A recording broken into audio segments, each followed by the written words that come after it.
Hello friends, in this video we will discuss the chapter 10 microbe in human welfare का जो class 12 biology का चल रहा था। ये पार्ट 3 डिस्कशन करेंगे। पार्ट 1 में हम डिस्कशन किए थे microbe in household product, part 2 में डिस्कशन किए थे microbe in industrial product and then after antibiotic वो डिस्कशन किए थे। Also chemical enzyme and other bioactive molecule भी पार्ट 2 में डिस्कशन किए थे। तो अभी हम डिस्कशन क्या करेंगे, हम माइक्रोब्स इन स्वेज ट्रीटमेंट, जो इसमें जैसे माइक्रोब का रोल होता है उसको डिस्कशन करेंगे। चलिए, we know that large quantity of wastewater are generated every day in cities and town। Cities और टाउन में तो लार्ज क्वांटिटी का वेस्ट जनरेट होता है एवरी डे, ठीक है। A major component of this waste water is human excreta, मतलब जो फीकल मैटर होता है तो वो जो हमारा जिसको हम म्यूनसिपैलिटी वेस्ट वाटर बोलते हैं उसी को ही हम स्वेज बोलते हैं, ठीक है। तो major component of this waste water is human excreta. This municipality waste water is also called the sewage, इसको स्वेज हम बोलते हैं। It contain large amount of organic matter and microbes. ये जो स्वेज होता है, जो म्यूनसिपैलिटी वेस्ट होता है, जो हमारा घर से निकलता है, और उसमें क्या होता है, ज़्यादा माइक्रोब्स एंड ऑर्गेनिक मैटर होता है। Many of which are pathogenic मतलब जो डिजीज काजिंग ऑर्गेनिज्म है, ठीक है। Have you ever wonder where is the huge quantity of sewage और urban waste water is dispose of daily. तो इतना हम क्वांटिटी में जो म्यूनसिपैलिटी वेस्ट हमारा टाउन और सिटी से निकलता है वो कहाँ जाता है, वो कहाँ डिस्पोज होता है डेली। तो this cannot be discharge into the natural water bodies like river and stream directly. तो हम क्या करते हैं, अगर ट्रीटमेंट बिना करके उसको डायरेक्टली वाटर बॉडी मतलब रिवर और कोई वाटर बॉडी है पॉन्ड को डायरेक्ट ऐसे हम छोड़ नहीं सकते हैं, स्ट्रीम को डायरेक्ट नहीं छोड़ सकते। यू कैन अंडरस्टैंड वाई, मतलब कितना डिजीज काजिंग ऑर्गेनिज्म है, बहुत ऑर्गेनिक मैटर रहता है। तो before disposal hence Suez is treated in the sewage treatment plant. तो क्या होता है, हम वाटर बॉडी को छोड़ने से पहले तो हम ये ट्रीटमेंट होता है, तो जो प्लांट में ट्रीटमेंट होता है STP मतलब स्वेज ट्रीटमेंट प्लांट बोलते हैं, ठीक है। यहाँ तक क्लियर है। To make it less polluting, मतलब जो हमारा जो म्यूनसिपैलिटी वेस्ट है, स्वेज है, वो बहुत पॉल्यूटेंट है, तो हम उसको ट्रीटमेंट करके पॉल्यूशन को क्लियर करके छोड़ेंगे वाटर बॉडी को। Treatment of the waste water is done by, कैसे होता है, heterotrophic microbes naturally present in the sewage. तो कैसे होता है हेट्रोट्रोपिक, मतलब हेट्रोट्रोपिक माइक्रोब्स जो है, हेट्रोट्रोपिक मतलब heterotrophic microbes naturally present in the Suez. ये ऑटोट्रोपिक नहीं, हेट्रोट्रोपिक है, ठीक है।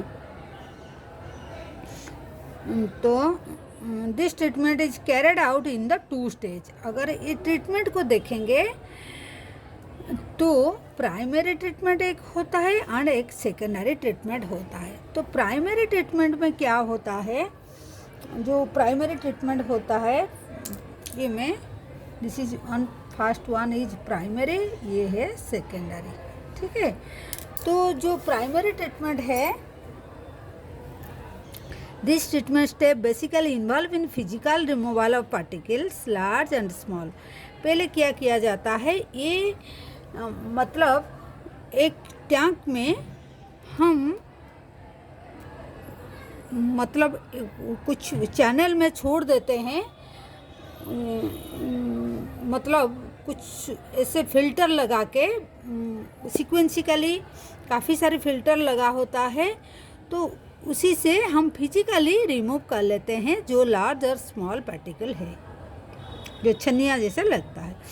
This treatment step basically involve physically removal of particles large and small from the sewage through the filtration and sedimentation. तो इसमें क्या होता है, एक मिनट है, डायग्राम दिखाते हैं।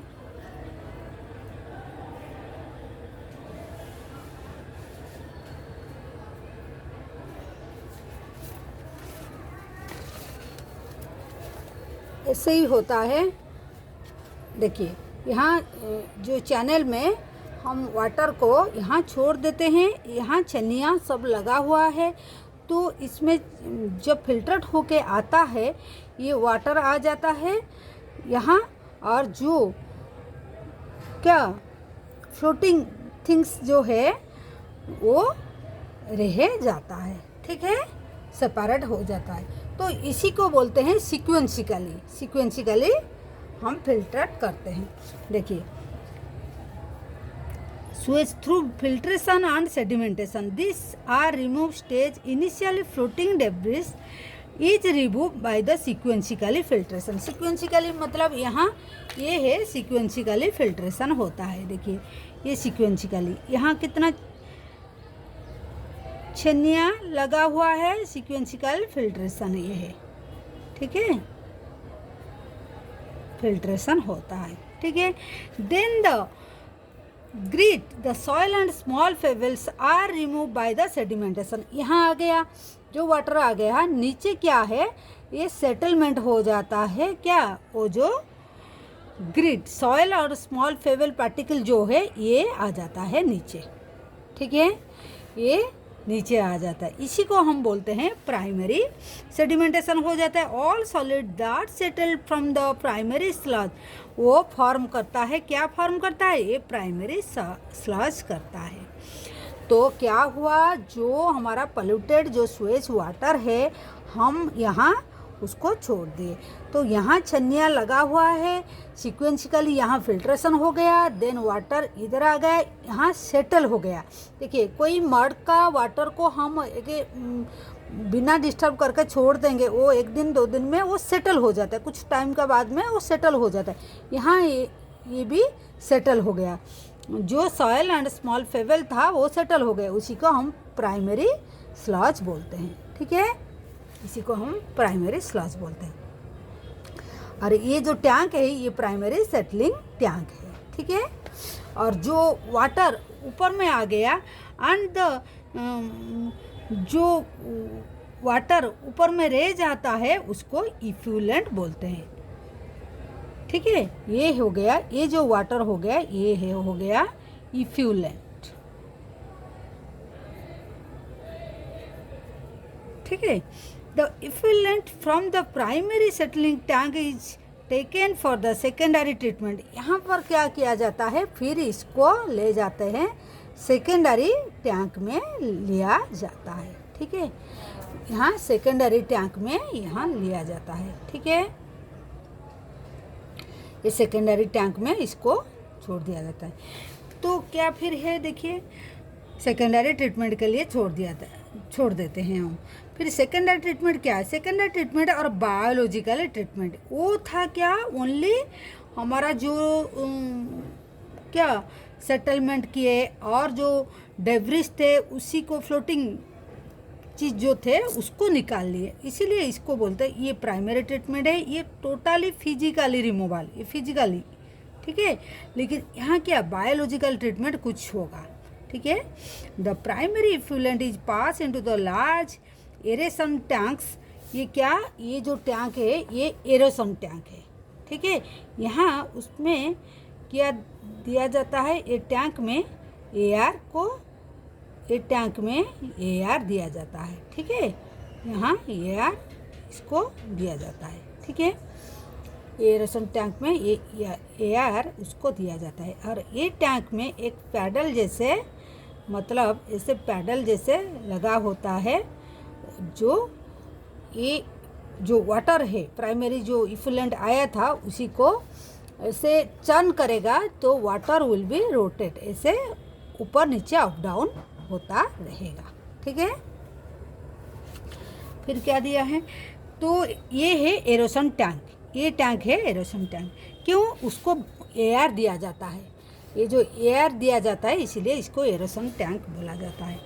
तो ये है एरोसन टैंक है, where it is constantly agitated mechanically and air is pumped into it। इसी में एयर दिया जाता है, ठीक है, एयर दिया जाता है, ऑक्सीजन दिया जाता है, और ये जो मैकेनिकली इसको मतलब वाटर को रोटेट किया जाता है। ठीक है, ये हो गया।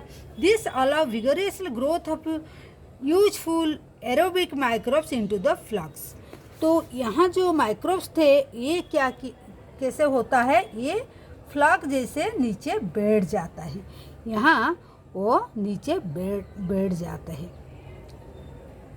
एयर उसको मिलता है, ऑक्सीजन मिलता है, क्यों, वो ज़्यादा डाइजेस्ट करते हैं। जो फिकल मैटर होता है, ऑर्गेनिक मैटर होता है, जो माइक्रोब्स होता है वो उसको डाइजेस्ट करके क्लीन करते हैं। तो उसी के लिए उनको ज़्यादा ऑक्सीजन एनर्जी चाहिए वो डाइजेस्ट करने के लिए, इसलिए, और एनर्जी चाहिए तो उनको ज़्यादा रेस्पिरेशन चाहिए, ज़्यादा रेस्पिरेशन के लिए उनको क्या, ज़्यादा एयर भी चाहिए, इसलिए हम एयर उनको दे रहे हैं टैंक में। तो व्हाइल ग्रोइंग द फ्लक्स, ये नीचे जो है इसका नाम है फ्लक्स। ठीक है, फ्लक्स, ये जो नाम है इसका नाम है फ्लक्स। ठीक है। तो flux is the mass of bacterial associated with the fungal filaments. ठीक है, ये एक मेस लाइक स्ट्रक्चर बन जाता है जिसमें बैक्टीरिया एसोसिएटेड विथ फंगल होता है, ये बैक्टीरिया एसोसिएटेड विथ फंगल होता है। While growing this microbe consume the major part of the organic matter, ये क्या करता है, ज़्यादा पार्ट ऑफ ऑर्गेनिक मैटर को वो कंज्यूम कर लेते हैं ये। ठीक है, the significance reduce the BOD biochemical oxygen demand of the effluent. BOD refers to the amount of oxygen that would be consumed if all the organic matter in 1 liter of water that is oxidized by the bacteria।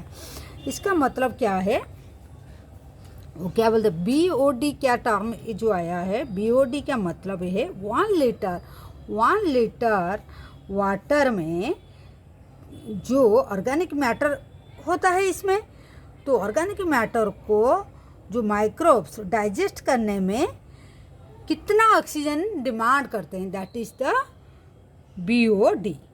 तो हम कितना देर तक इसको oxygen देते रहेंगे और treatment करते रहेंगे, जब BOD डिमांड कम होते रहेगा। तो reduce the Suez water is treated till BOD reduce, बहुत कम होने तक, मतलब 30 ppd होने तक, रिड्यूस होने तक हम उसको करेंगे। तो BOD test measure the rate of the uptake of oxygen by the microbe organism. BOD का मतलब demand of the oxygen, microbe कितना डिमांड करते हैं ऑक्सीजन, उसी का एक मेजरमेंट है। तो sample of water and this indirectly BOD is the measure the organic matter present in the water. तो इसका मतलब ये हुआ BOD कम हो गया, मतलब उसका ऑर्गेनिक मैटर जो पोल्यूटेड वाटर में कम हो गया, इसमें पोल्यूटेड वाटर में ऑर्गेनिक मैटर कम हो गया, तो ऑब्वियसली BOD मतलब ऑक्सीजन डिमांड भी कम हो जाएगा। ठीक है, this greater the BOD water waste water more is polluted, मतलब जहाँ पर BOD ज़्यादा होगा तो ये प्रोपोर्शनल रहेगा पोल्यूटेड वाटर का साथ प्रोपोर्शन रहेगा, अगर ये ज़्यादा है तो पोल्यूशन भी ज़्यादा होगा। ठीक है, पोल्यूशन भी ज़्यादा होगा, ये इसी से ही मेजर किया जाता है वाटर पोल्यूटेड है कि नहीं, और स्वेज जो है स्वेज वाटर पोल्यूटेड है कि नहीं। ठीक है, क्लियर। देन देखते हैं एनसीईआरटी में कह दिया, once the BOD of sewage water is reduce significantly, जब सिग्निफिकेंटली मतलब कम हो जाएगा, the effluent is then pass into the settling tank where is bacteria flocs are allowed to sediment. फिर उनको एक टैंक में फिर डाल दिया जाएगा जहाँ पर वहाँ पर भी सेटल हो जाएगा एंड द बैक्टीरियल फ्लक्स भी फिर सेटल हो जाएगा। वहाँ पर जो सेकेंडरी ट्रीटमेंट का बाद में फिर जो सेटल करते हैं उसको एक्टिवेटेड स्लज बोला जाता है। देखिए ये जो वाटर है,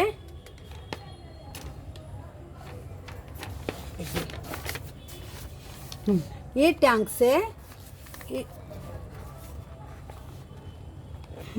देखिए ये टैंक से हम फिर जब ये टैंक से जब एयर दे के फिर जो वाटर को लाए, फिर यहाँ पर वाटर को सेटलमेंट किए, वहाँ पर जो ये सेटल हो गया that is called activated sludge. ये एग्जाम में आता है, काफ़ी बार आया क्वेश्चन, एक्टिवेटेड स्लज बोला जाता है। ठीक है, एक्टिवेटेड स्लज ये सेटल हो गया, फिर एक्टिवेटेड स्लज, और ये जो इफ्यूलेंट आ गया वो दैट इज द सेकेंडरी इफ्यूलेंट। ये ट्रीटमेंट के लिए डायरेक्ट हम वाटर बॉडी में छोड़ सकते हैं, अदरवाइज इसको ट्रीटमेंट करके वाटर बॉडी में हम छोड़ेंगे। फिर क्या है, ये एक्टिवेटेड स्लज हो गया। ये स्लज को मेजर पार्ट हम क्या करेंगे, उसको बायोगैस के लिए छोड़ देंगे। क्या छोड़ देंगे, बायोगैस के लिए छोड़ेंगे, और थोड़ा सा पार्ट को आज इनोकुलम हम क्या फिर ये जो टैंक में हम छोड़ देंगे, सो दैट ये फिर और फ्लक्स बनाने में हेल्प करेगा। ठीक है, वही बात यहाँ लिखे, the remaining major part of the sludge is form into the large tank is called aerobic, anaerobic sludge digester में छोड़ा जाएगा, जहाँ पर वो and other kind of bacteria which grow anaerobically and digest the bacteria fungi, and in the sludge during the digestion bacteria produce mixture of gas। जब यहाँ gas produce होगा, such as methane gas produce होगा, hydrogen sulphide and carbon dioxide, ये this gas are biogas produce हो जाएगा। ठीक है, and can be use in source of energy of inflame, मतलब जो जलने के लिए बायोगैस जो जलता है जो हम यूज करते हैं। ठीक है, effluent form of secondary treatment plant is generally release in the natural water body को हम छोड़ सकते हैं, रिवर को और स्ट्रीम को secondary treatment say that is optional. Secondary effluent को हम डायरेक्ट वाटर बॉडी में भी छोड़ सकते हैं, अदरवाइज हम टर्शियरी ट्रीटमेंट करके भी छोड़ सकते हैं। ठीक है, ये हो गया। तो ये जो है primary treatment and secondary treatment हो गया। बीओडी एक टर्म है, एग्जाम में आता है, तो इसको भी ध्यान रखना है। तो उसके बाद क्या है, you can appreciate how microbes play major role in treating millions of gallons of water, waste water every day across the globe. मतलब कितना हम ट्रीटमेंट कर रहे हो। This methodology has been practice करना चाहिए in the country now almost all part of the world. Till date no man made technology has been able to rival the microbial treatment of the sewage. You are aware that due to increasing the urbanization ज़्यादा जब बढ़ता है, Suez भी बहुत production होता है large quantity में, and हम उसको क्या स्वेज ट्रीटमेंट करना चाहिए, नॉट इंक्रीज इनफ, मतलब इतना भी ट्रीटमेंट प्लांट हुआ नहीं है जितना होना चाहिए लार्ज क्वांटिटी में। सो अनट्रीटेड स्वेज वाटर डिस्चार्ज हम डायरेक्टली रिवर में कर देते हैं, जो ठीक नहीं है। सो पोल्यूशन बढ़ जाता है, इंक्रीज वाटर बोर्न डिजीज। अगर वाटर में बिना ट्रीटमेंट करके हम माइक्रोब्स को छोड़ देते हैं जो पैथोजेंस से मतलब डिजीज काजिंग ऑर्गेनिज्म है, तो ऑब्वियसली ये क्या करेगा, डिजीज कराएगा। तो पोल्यूटेड वाटर को डायरेक्ट हम छोड़ना ठीक नहीं है। तो इसीलिए the ministry of environment and forest has been initiated a Ganga action plan and Yamuna action plan to save this major river of our country for the pollution. ठीक है, ये दोनों एक्शन प्लान हुआ है। Under this plan it is propose built a large number of sewage treatment plant हमको बिठाना है। So only treated sewage may be discharge in the river. जो स्वेज वाटर को हम ट्रीटमेंट करके, म्यूनसिपैलिटी वाटर को ट्रीटमेंट करके हमको रिवर में छोड़ना चाहिए। Visit to the sewage treatment plant situated in any place near you would be a very interesting and educating experience. कहाँ पर अगर तुम्हारा नज़दीक में होगा तो वहाँ जाके अगर देखेंगे तो ठीक, मतलब बहुत नॉलेज गेन होगा। ठीक है, तो ये था हमारा क्या, एक मिनट, ये था हमारा स्वेज ट्रीटमेंट, मतलब माइक्रोब्स इन स्वेज ट्रीटमेंट में कैसे हेल्प करता है। ठीक है, this is all about today. In next video will discuss about the production of biogas. ठीक है, तब तक के लिए take care, bye, thank you for watching.